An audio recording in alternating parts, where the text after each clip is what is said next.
get more analysis now from Editor-in-Chief at the International Interest, Sami Hamdi, joins us live from London. Hi again, Sami. So I've got to ask you first, where does all of this leave Khalifa Haftar? I feel safe saying he is, at this point, losing this battle now. It looks like Turkey and Russia are getting closer to just being on the same side of this conflict. Or am I being too optimistic?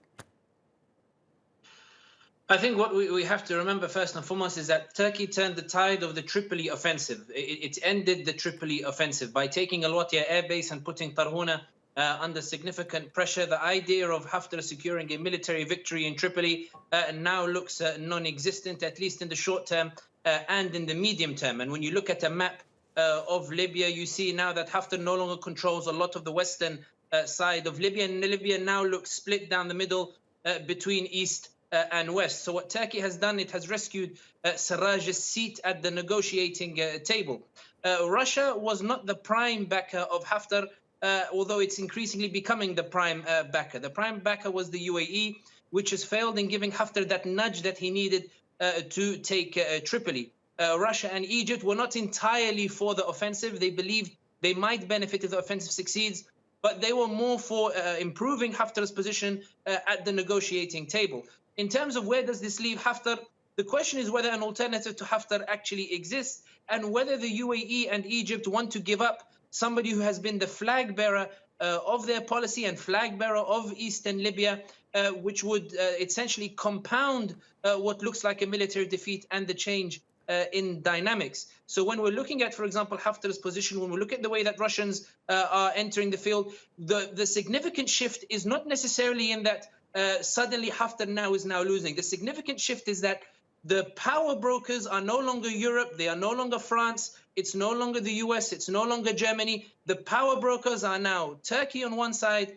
and Russia on the other side, and all of the other countries are now trying to liaise around these two blocks. Russia and Turkey have their own grounds for understanding. We've seen that in Syria. We might see it as well in Libya. But that is the significance. The power brokers are no longer Europe. The power brokers are Turkey, Russia, and everybody else is second-tier category.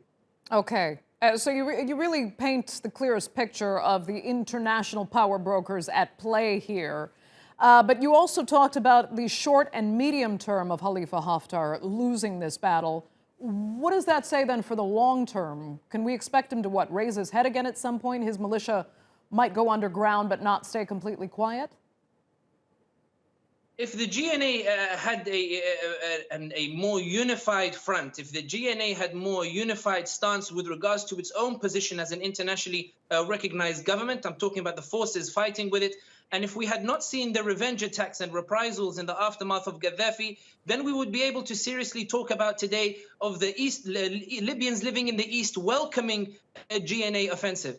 However, when you talk to Libyans generally, there is this apathy towards both sides of the political party. And this is what Turkey understands. And this is why we see that instead of calling for a campaign to the East, Turkey is calling for a ceasefire and negotiations, because Turkey knows that the GNA does not have either the moral authority nor the capabilities to march eastwards, much in the same way that Haftar does not have the moral authority or capabilities to march westwards now that Turkey is heavily involved. And this is why when we talk about the short and medium term, we're talking about it from a military perspective. This idea that a military solution, now that Turkey is involved, is no longer viable, neither for the GNA nor for Haftar. So now it's about the negotiations.